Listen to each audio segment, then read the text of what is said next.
हरे कृष्णा अज्ञानतिमिरान्धस्य ज्ञानञ्जनशलाकया चक्षुरुन्मिलितं येन तस्मै श्रीगुरवे नमः। वञ्चाकल्पतरुभ्यश्च कृपा सिन्धुभ्य एव च पतितानां पावनेभ्यो वैष्णवेभ्यो नमो नमः। सबसे पहले मैं मेरे गुरुजी ओम विष्णुपाद परमहंस अष्टोत्तर शत श्री श्रीमद् भक्ति सुंदर भागवत महाराज जी का चरण कमलों में कोटि कोटि नमन करती हूँ और समस्त साधु गुरु वैष्णव जनों के चरण कमलों में कोटि कोटि नमन करती हूँ।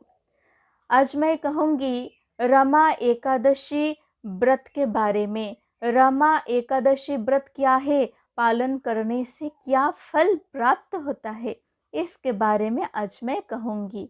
एक बार तो महाराज युधिष्ठिर जी भगवान श्री कृष्ण से कहने लगे कि हे जनार्दन, कार्तिक मास के कृष्ण पक्षीय एकादशी का नाम क्या है, विधि क्या है, इसके बारे में आप कृपया बताइए। तब भगवान श्री कृष्ण ने कहा कि कार्तिक मास के कृष्ण पक्षीय एकादशी का नाम है रमा एकादशी। और रमा एकादशी व्रत पालन करने से क्या फल प्राप्त होता है, इसके बारे में तो एक कहानी है। हे महाराज युधिष्ठिर, आप श्रवण कीजिए। एक समय पुराकाल में मुचुकुंद नाम का एक राजा था। मुचुकुंद राजा धार्मिक था। सबसे बड़ा गुण यह था कि महाराज मुचुकुंद विष्णु भक्त था। महाराज मुचुकुंद की एक कन्या भी थी।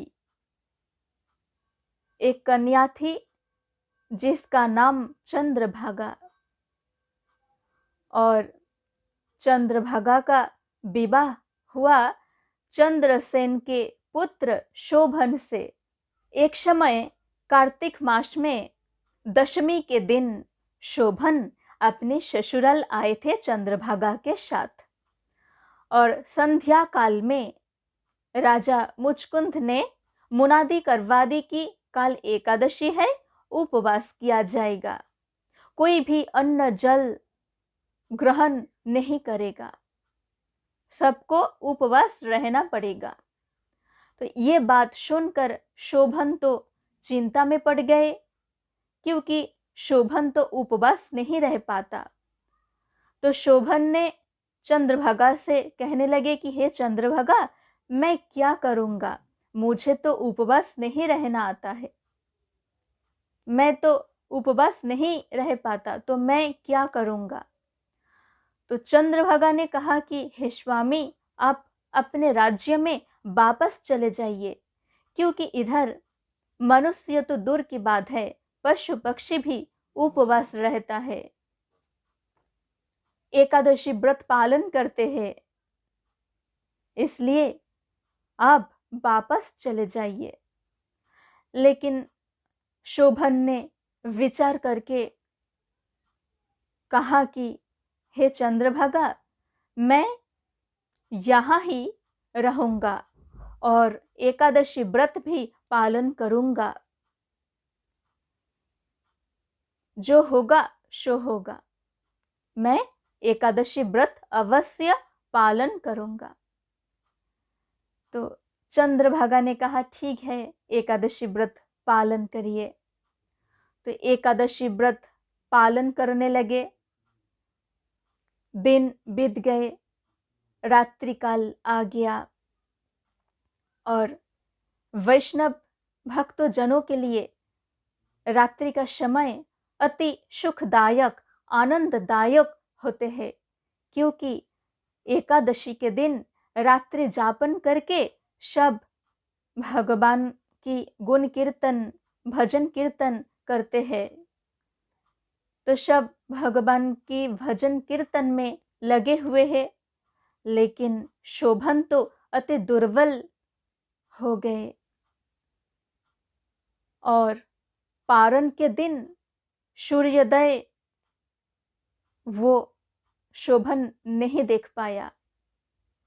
पारण के दिन सूर्योदय शोभन नहीं देख पाया, उसने तो प्राण त्याग दिया। और महाराज मुचकुंद ने अति आदर्श शास्त्र विधि अनुसार अंतिम संस्कार भी कर दिया और पिता का निर्देश अनुसार चंद्रभागा ने पिता के पास ही रह गई। और फिर क्या हुआ, एक अति आश्चर्यजनक घटना हुआ। एकादशी व्रत पालन करने के पुण्य से शोभन मंदराचल पर्वत पर कुबेर जैसा आलीशान और दिव्य राज्य शोभन को प्राप्त हुआ। और एक बार मुचकुंदपुर के एक विप्र, एक ब्राह्मण तीर्थ यात्रा करते करते दिव्य नगर में, उस दिव्य नगर में पहुंच गए और ब्राह्मण ने दिव्य सिंहासन पर विराजमान शोभन को देखकर ही पहचान लिया और शोभन भी ब्राह्मण को देखकर पहचान लिया। शोभन ने ब्राह्मण के पास आकर प्रणाम किया और चंद्रभागा के बारे में, ससुरालय में सबके बारे में पूछने लगे, कुशल के बारे में पूछा और ब्राह्मण ने कहा कि सब ठीक है और ये भी पूछा कि ये सब कैसे हुआ, दिव्य नगर ये आपको कैसे प्राप्त हुआ। तब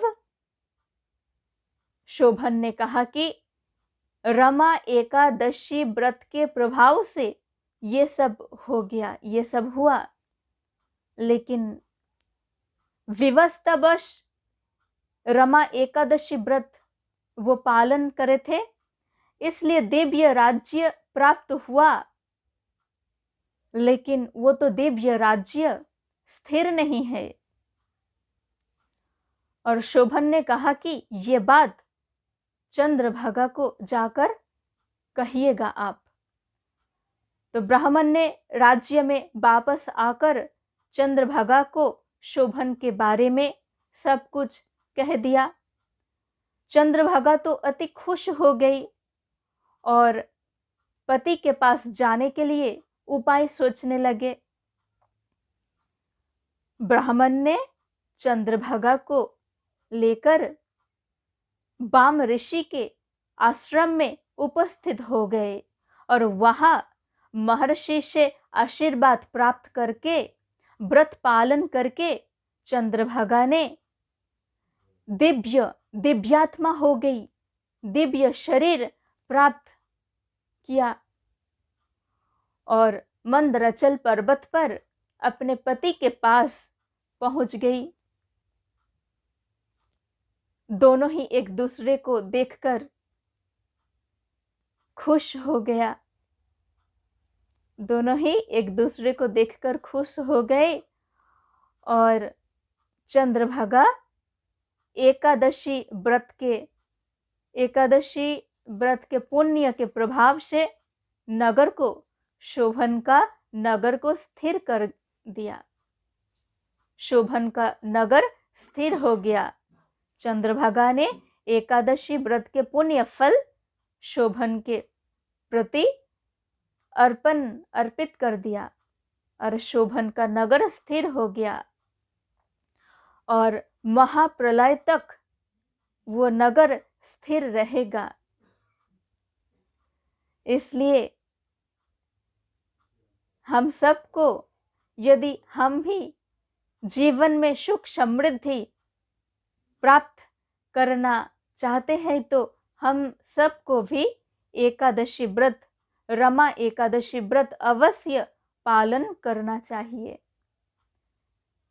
भगवान श्री कृष्ण ने महाराज युधिष्ठिर से कहने लगे कि रमा एकादशी व्रत पालन करने से जीवन में सुख समृद्धि और अंत में वैकुंठ की प्राप्ति होती है। इसलिए आप सब रमा एकादशी व्रत पालन करिए और मेरे साथ बोलिए हरे कृष्ण कृष्ण कृष्ण हरे हरे, हरे राम राम राम हरे हरे।